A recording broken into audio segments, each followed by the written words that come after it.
Lyndon Baines Johnson National Historical Park, and my name is Russ Whitlock. I'm the park superintendent.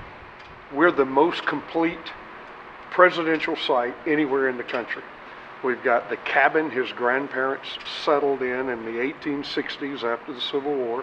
We've got the house he was born in, the house he grew up in, and then of course the ranch house or the Texas White House where he would spend all of his adult life. We're going to take you through the boyhood home, which will give you a taste of pre-electricity Johnson City that LBJ knew growing up. Then we'll head out to the ranch and see what he and Mrs. Johnson call their heart's home. Oh, I'm delighted to tell you that as we're in the 50th anniversary of his laws and legislation, we're getting almost a renewed interest in the president and in Mrs. Johnson.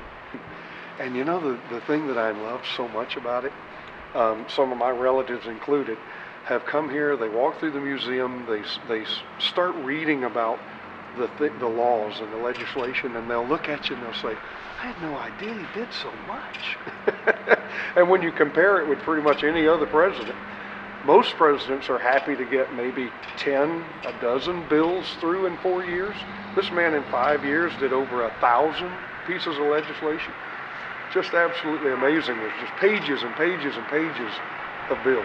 We're celebrating civil rights and voting rights and housing and education and clean air and clean water. And I heard Joe Califano say one time, he says, you know, we live in LBJ's world. Mrs. Johnson said no matter where they went in the world, no matter who they met in their travels, they always wanted to come back to their home on the banks of the Pedernales.